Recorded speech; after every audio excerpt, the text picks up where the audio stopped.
Hi, welcome to This Expat Life. My name is Amanda Maxime, and as a certified coach, I help high-achieving expats find more fulfillment and happiness in their global lives. Because while life abroad is often amazing, it is not only rainbows and butterflies, as all experienced expats know. In This Expat Life, I open up space for all facets of life abroad and what you can do to thrive in it. And to support you in your personal, professional, and geographic life transitions, I share tips, tell relatable stories, and connect with fellow expats. Whether you've just moved abroad or you are a seasoned expat, This Expat Life is your place to find real understanding and to grow from the inside out. Enjoy the show.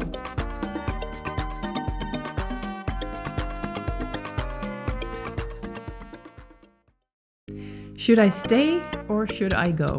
Every expat that I know has whispered this question at some point to themselves in their expat lives. And if I have to do a rough estimate of my clients and how many I helped with this particular question, I think it'd be around 40 to 50%. I helped so many expats who were at a crossroads in their lives when they called me and said, I might need some support. And that crossroad looked differently for everyone. Some were a bit further with their decision.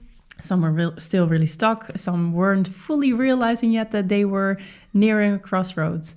But that question of should I stay or should I go has popped up so often in my coaching sessions. And it has also popped up for myself personally. And not once, not twice, but several times. And this is also the reason why I have lived abroad so often and also had many in-between chapters back home again. And when I was preparing for this episode, I was thinking, when was the last time that I had this question? And actually, it was just right now. Because as I was about to start recording this episode, I live in front of this primary school that you may have heard me complain about quite a lot. And just as I was ready to record, some stuff happened down there again, and there was so much noise and I couldn't record. And so that question again of should I stay or should I go popped up. It was more a question of when can I go? But as I'm moving to Mexico, well, not really moving, I am spending 2 months in Mexico City starting late December. I am postponing that question to spring next year. But I was thinking about when was the last time I really had this question of should I stay or should I go? Because right now for me, it's more of when should I go? I already know I'm going to leave this place. But the last time I was really torn between should I stay or should I go was when I was debating whether I should move to Rio or not. So let me take you back to 2 years ago when my heart got broken over summer. And I realized again, I'm not happy here in The Hague. I've tried to build a life here for so long and it's just not working out for me. Every time that I try to grow roots, something happens and just, it swept away the ground underneath my feet. And obviously I'm referring to the death of both my parents, another heartbreak, all these big life events that really had an impact on how I felt here. And I remember my friend telling me, why don't you just move? Why don't you just go back to Rio? You have been talking about that for so long. And the moment she said that, I felt, yeah, this has been on my mind for so long. Because for years, I had been wanting to live in Rio at some point. Already when I was living in Brasilia, I felt this calling of, I want to spend some time in Rio. And then that question came up of, should I stay or should I go? And at that time, I made a decision in 4 days, I think, to okay, I'm going to move to Rio for 6 months and it's done. But that question of, should I stay here or should I move abroad again had been lingering in the background for longer because I was, struggling with a few things here. So I guess that was the last time that I really had this question. And also something that I realized as I was prepping this episode was that it is hard to answer that question when no one is really forcing a next chapter on you. And maybe that is something that you recognize as well. Maybe you are somewhere and, everything is settled. You got your job, you got your visa, you got relationships, friendships, whatever. And there's no external circumstance that is triggering you to move, like a job posting ending or a visa ending or a new job opportunity. And so then that question can stay on your mind for a long time as there's nothing really external forcing you to make a decision. But I'll speak about that in a moment. For today's episode, I want to talk about this expat dilemma, as I call it, and because we are all facing this question of should I stay or should I go at some point in our global lives. And this is not only when you live abroad, it might also be when you have returned and you're wondering, should I stay or should I go? But before I dive into the expat dilemma, I think we need to talk about something else, and that is the expat paradox. And the expat paradox, as I call it, is something that I think you will recognize as well. And that's basically that on the outside, you are living the life you always dreamed of. It is an expat life that a lot of people envy. You've got the job, you've got the visa, you live in an exciting city, you've got this adventurous lifestyle because you travel a lot, or you've all these friendships from all over the globe. And there's just a lot happening in your life, a lot of new stuff that really looks exciting from the outside, things that your peers back home don't have. But the paradox here is that it may look fantastic on the outside. It doesn't feel that way on the inside for you. Because maybe you're realizing you're not fully happy where you are. Maybe you are wondering if there is more in store for you and you could fulfill your potential more. Maybe you miss your family and friends back home all the time. Maybe you always second guess your past and future choices. So rather than fully enjoying the life where you are more times in overthinking mode, feeling guilty, feeling frustrated, wondering way more than you would like. So even though it looks great on the outside, it certainly doesn't feel that way on the inside. And that is actually a message that is hard to convey to our peers back home every now and then. Because I've heard this from clients, and I know this from my own life as well. Maybe you recognize this. When you go back home for the Christmas holidays or for summer, and there's this aunt that is asking you about your exciting life in New York City or in Brazil or in Hong Kong or in Italy, and you also want to share the downsides of it, that maybe you are more lonely than you would like, that maybe, you are actually really struggling because the cost of living is so high in the place where you live. There are downsides to life abroad, obviously. Life is still life. And you try to explain that side, but they don't really take it. They don't really understand it. And they actually don't want to hear about it. Because in their eyes, you are living the dream life. And so you should be happy. You should be grateful for it. It can't be that, there are all these downsides too. And I remember being in a Uber in Rio last year, and I wasn't sleeping well, as you know, because of all that noise that I experienced in Rio. And I remember writing to a family member, "Oh, I'm so tired." And I took a selfie and I looked really tired. I had these huge eye bags. And my family member just replied saying, "Oh, come on, don't complain. You are in Rio." And I thought, yeah, but I can still be tired in Rio. Of all places, I'll probably be most tired here. But it almost wasn't allowed that I was tired, right? Because I was living the dream life. And I also remember from my time as a diplomat in Brazil that they often thought, people back home, that I was living this dream life and I was sipping coconuts all day on the beach. Because they associated Brazil with a holiday destination. And therefore, my life must be the same, right? So this expat paradox of it looks fantastic on the outside, doesn't feel that way on the inside, is a very common one.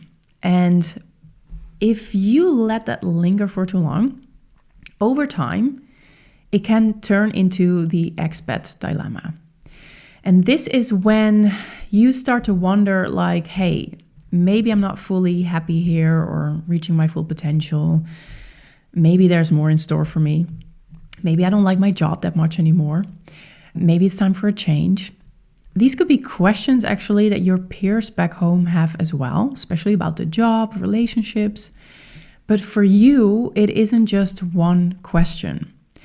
Because every choice that you make has impact on all areas of your life.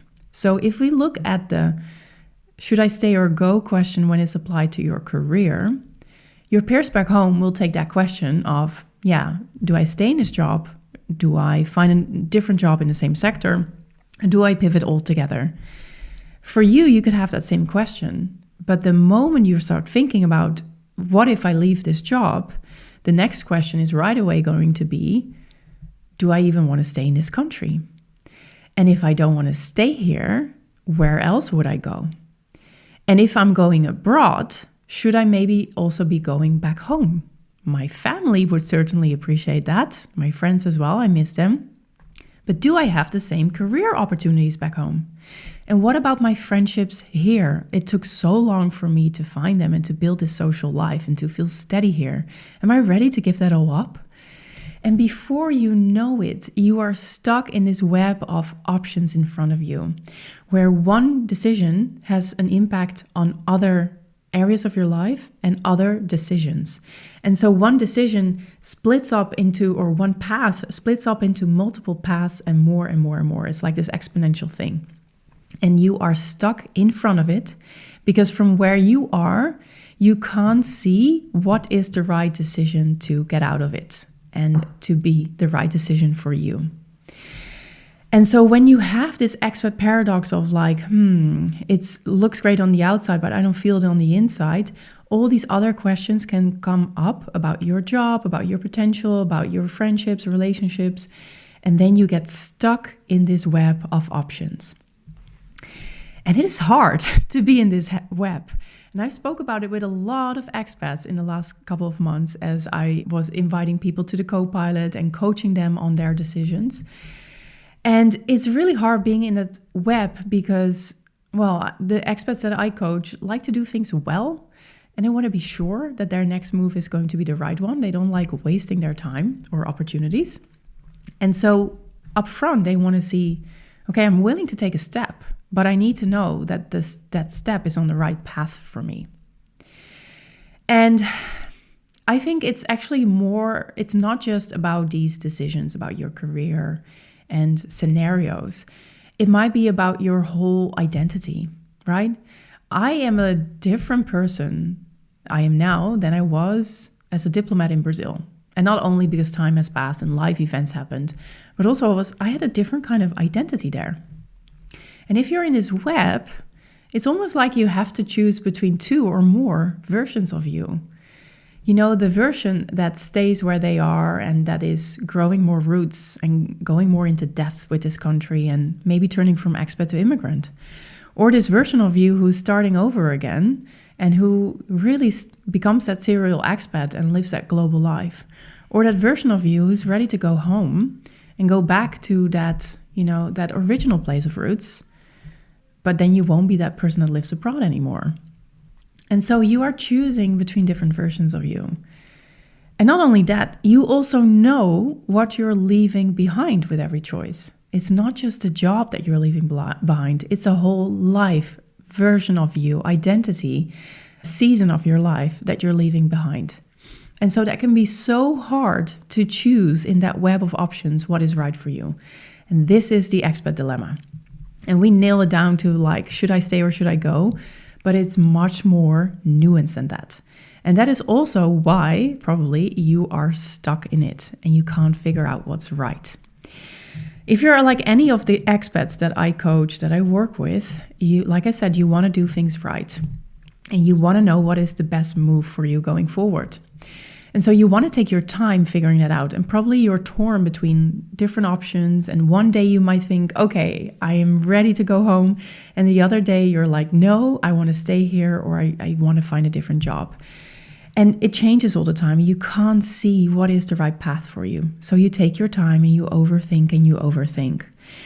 And at the same time, the pressure is mounting because remember, like I said, it didn't feel good on the inside in the expat paradox. So you will continue to feel that while you are overthinking or thinking about your options. You're also feeling, I'm not quite happy here, or maybe it's time for a new chapter, or I just need to make a decision. So that pressure is mounting, and it can take weeks, probably months, or maybe even years.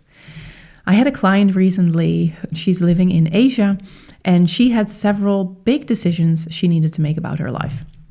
One was about a job, one was about starting a family, and the third one, which was smaller, was about the location. And of course, she was ready to look for another job, but she said, if I find a more challenging job, more ambitious, it also means I'm going to be spending more time working than I do now, and probably with a lot more stress. And so if I want to become a mother, that might not be the best combination. Then maybe it's better for me to stay where I am. And then, I have all the space and time I need to start my family. But then she actually wasn't quite sure if she wanted to start a family, if at all, and if so, now. And so then she was postponing the decision about her job, but also couldn't make the other decision. So she just kept going back and forth between, well, if I want to become a mom, maybe it's better to stay in this job now. But if I don't want to become a mom, well, I'm wasting my potential, and maybe I should find a more challenging job right now and get a promotion. And then the location would also be impacted by some of these decisions. And so she kept going back and forth for a year and a half until she reached out to me and we started diving into it together. And little side note, by our third decision, she had made a decision about starting a family. And I was so proud and so happy that she did. Because instead of seeing it as this one big dilemma that she needed to solve, we started to tackle it separately. Which already by session 2 gave her a lot of peace of mind. So she wasn't being bothered that much by it anymore as she was before, where she would overthink, lie awake at night, try to distract herself. So it can take a long time for you to be stuck in that expat dilemma while also feeling the expat paradox of not feeling super happy in your glamorous dream life abroad. And the patterns that I see very often with my clients, with some of my friends, is that they are not just thinking about their next decision, but they're really overthinking their next chapter. They really go back and forth all the time in their head. And, you probably notice you wake up by something at night. Before you know it, your brain goes on. And within a minute, this question comes up about your job, about your location, about your next chapter. Should I stay or should I go? And then you lie awake for a full hour in the middle of the night thinking about these options again, because this probably isn't the first night that you're thinking about it. And they are just constantly thinking, what is the right decision for me right now? And they can't figure it out. So there's also frustration growing with themselves. And maybe you recognize this too, where you get a little annoyed with yourself for not being able to figure it out. Because maybe back in your life, you already figured out so much, like you pride yourself on making the right decisions or on figuring out other kinds of situations. But this puzzle, you can't solve it. And it is very frustrating that already for a year, perhaps, you haven't gotten any further with it. And so you get frustrated with yourself.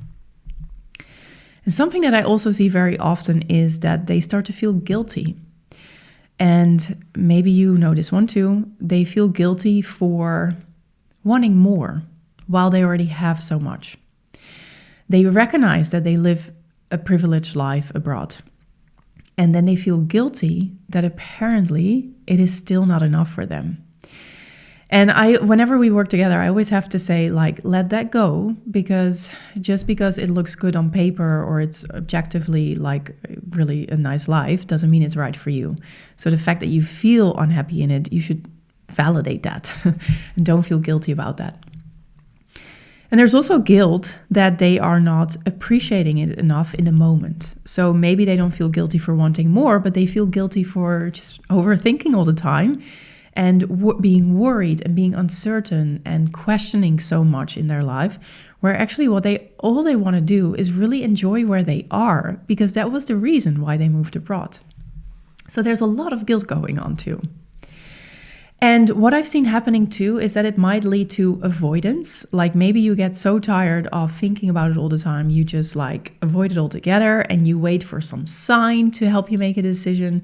And in the meantime, you numb yourself with doom scrolling on the couch or with other things that happen when you want it to numb, like shopping, eating, drinking. I've had quite a few expats who told me, actually, I drink a little bit more than I would like because it really helps me to be more relaxed about it and forget about it. And I'm always so grateful that they admit that, because it's actually much more common than we realize. So you could be avoiding it, you could be numbing yourself, but you could also get more irritated with your partner or your family, because if you have all this frustration going on inside of you and you're not sleeping at night because you're thinking about it all the time and you feel like you have to make the decision and no one really understands you, yeah, it can put a lot of pressure on yourself and you can get annoyed with people who are close to you, especially when they start asking about your future. So maybe you do go back for holidays and your family is asking you, so when do you come back? We've all heard this one, right? They are always assuming that you will come back, whereas your decision might be, I don't know, but I might want to stay here. This is my life now. And so when they ask that, they just push that button for you and you're just like, and you let that frustration out. So this expat dilemma is a real bitch, I would say. It has all these ways of showing up in your life and of influencing you more than you would like. And I also saw in working with so many expats, I've coached over 170 expats now. And a majority, as I said, has this expat dilemma. Not the majority, but a big part of it.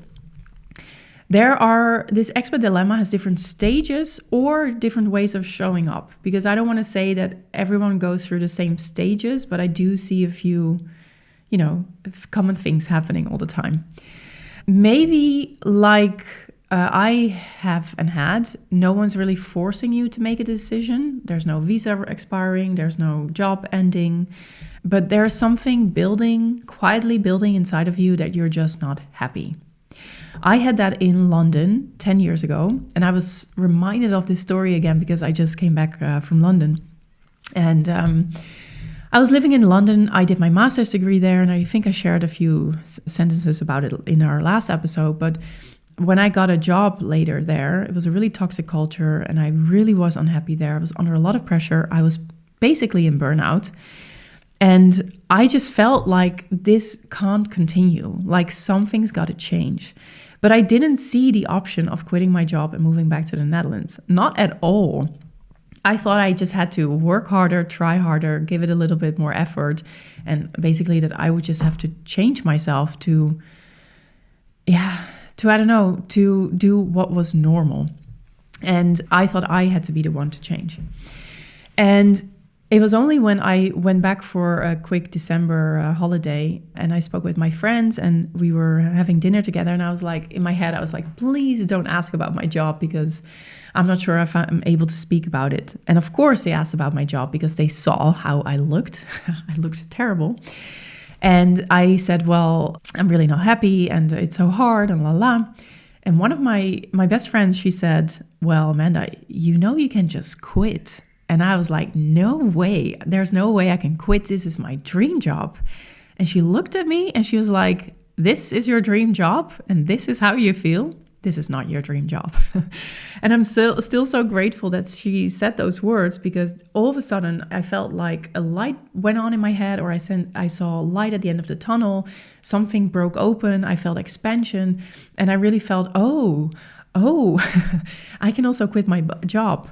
And within a couple of days, again, I decided, okay, I'm going to quit my job and I'm going to move back to the Netherlands, because at that point I thought it was about London as well. And if I'd only known now what I know now, my life may have been different. I'm not sure. But I made a big bold move. I'm quitting, I'm moving, and I had no other job lined up in the Netherlands. So that required some courage. And so that was the stage that I was in. There was no one forcing me, or nothing ending or nothing beginning, but there was this quiet buildup of like something needs to change. And it turned out in this decision of should I stay or should I go? So I see that a lot with my clients. They come to me because they're unhappy in their lives. And sometimes it's something external that we need to change, but very often it's something about the internal patterns as well. So we work on those. And then it will lead to a new chapter. For other people or other stages, maybe you recognize this one too, is that you are torn between 2 or 3 options and all seem equal. Maybe you have more options, but you kind of already know that, okay, option 4 and 5, they're not really serious options. So it comes down to 2 or 3. And they just all seem equal. And one day, you don't know what to do. you go back and forth. And this is what I see very often as well, where they really can't decide because they value different things that seem to clash together. They have values, they have goals, they have dreams, and the options are basically, each option is excluding something that they find really important. So it's very hard for them to choose what is the right option. Now, in my coaching, I have my way to help you make that decision, to figure out what actually really is important for you now, and to also know or to accept what you're leaving behind with saying no to the other options and to just really go forward with confidence. So that is another stage that you can find yourself in. And there is a third one, and that is that maybe secretly or not so secretly, you already made your decision, but fear and like mental noise is holding you back. So I had a client and I admire her for her courage and honesty and the work that we did together and how everything is working out for her right now. She just wrote me last week. And when we had our first match call, she was an expat in Asia and she also had a very prestigious career. And she already felt like maybe I want something else. She said, I had other careers before. I like changing jobs. And she had a partner that was living abroad, and she felt it was maybe time for a new chapter. But to leave behind that job and that country and the life that she had so carefully built was more difficult. But at the time of our match call, she didn't say anything about making a decision. She just said things about like, this is what I feel, and this is what I'm thinking of, all these different options. And you know, when I listen to my clients, I don't just listen to what they say. I also really listen, you know, I look at what is there in between lines. I really feel like, hey, what kind of reaction do I feel when I hear this person talk about it? And that's all kind of information that I bring into the coaching to get to a deeper understanding of you. And I listened to her and I looked at her and I said, I think you already made your decision. It's just about executing it. And at that time, she didn't say much, but I think in one of our last sessions, she said, Amanda, do you remember you asked me that question in our match call? And I was like, yes. She was like, you were so right. I actually already knew my answer. I was just not really fully embracing it yet. And so maybe this is you too, where you secretly in your gut already know what you want. You already know what the right decision is or the right path for you now. But it's just this mental noise that is stopping you from really going for it, from really saying, this is what I'm going to do. Maybe you're afraid it's not going to work out. Maybe you're afraid that people will have judgment on it, that they will think something about it, that they will talk you out of it. Maybe you're afraid you don't have what it takes to execute that plan. Maybe you just worry like you are someone who sees a lot of worst case scenarios all the time. I have a few friends who are like that. And so all that mental noise, because that's what it is, it's mental noise, is like on top of your intuition. And so your intuition, the core you, the authentic you already knows deep down. And then there's all this clutter, all this noise that is just confusing you and holding you in this expat dilemma and staying stuck in this messy middle of not knowing where your life is going to go. So if you listen to these three different stages of something quietly building, of knowing your 2 or 3 options, and of secretly already having the answer but just not really going for it yet, where are you? If you are torn between decisions, if you are at a crossroads, if you feel a new chapter should start, in what stage or how is the expat dilemma is showing up for you? I would also love to hear that, by the way, so feel free to drop me a message about this.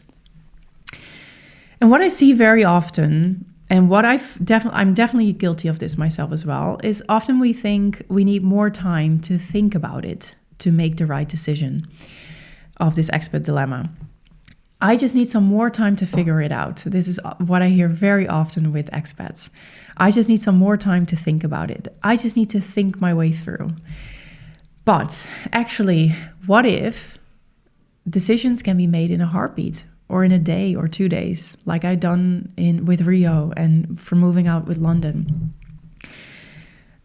If your gut already knows, or if your authentic core already knows, it's your brain that's holding you back. It creates all this mental noise, right? So it's just about cutting through that mental noise and getting access to the authentic you who already knows what is right for you.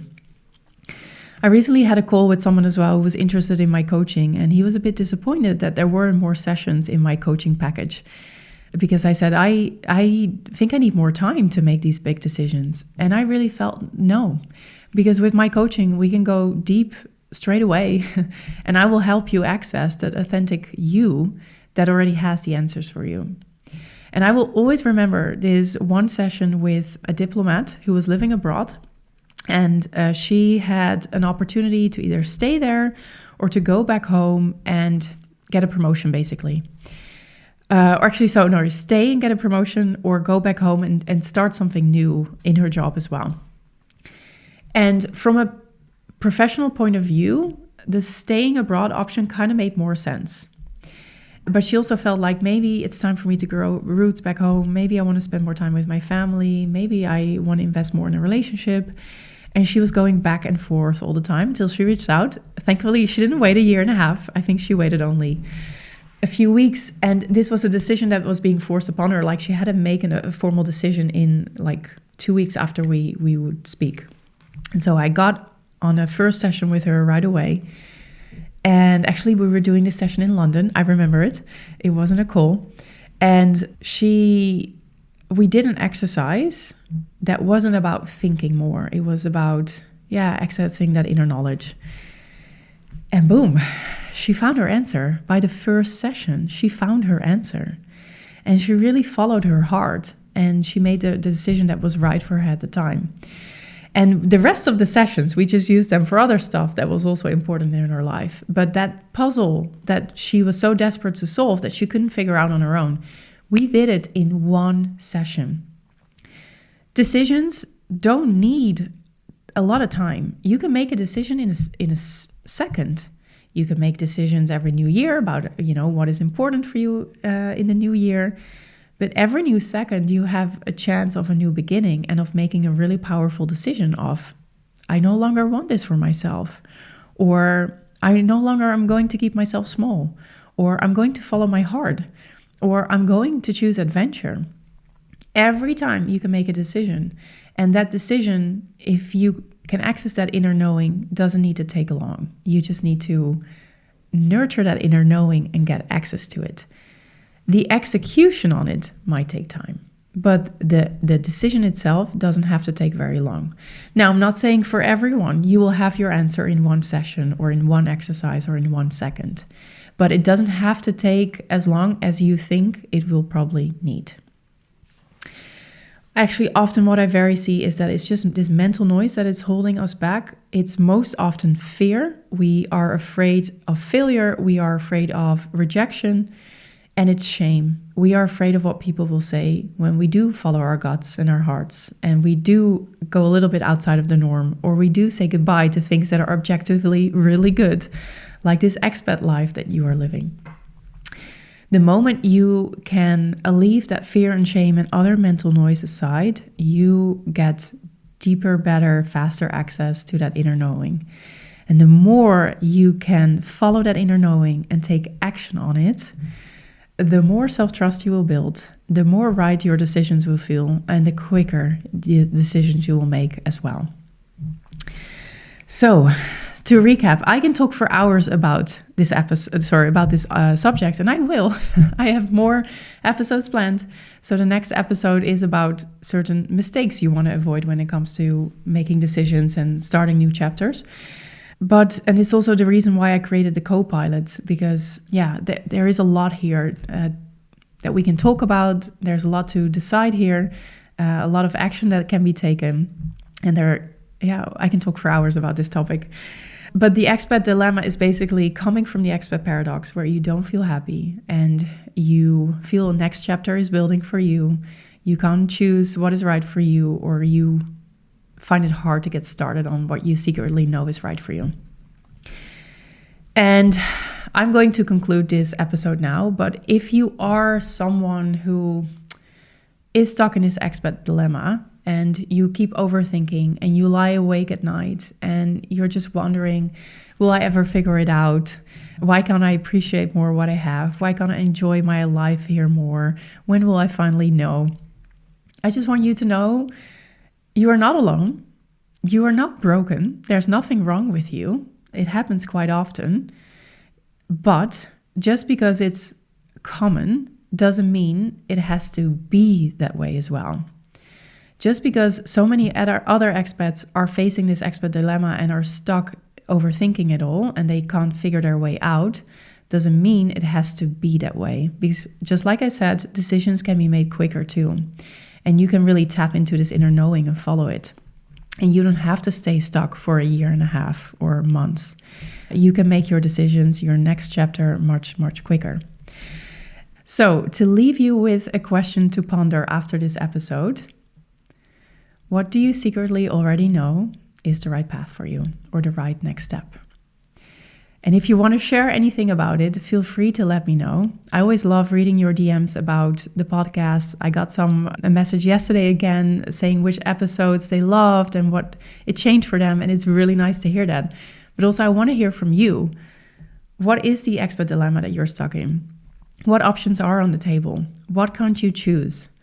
And what maybe is secretly already your answer that you just haven't said out loud yet to anyone? Maybe you want to share that in a DM to, at least for yourself, acknowledge that. If you want to, you can reach out on Instagram. You can find me there at AmandaMaxime or send me an email, info@amandamaximecoaching.com. I would love to hear from you. And I will see you for our next episodes on the mistakes that you want to avoid when you want to make right decisions in your expat life. See you then.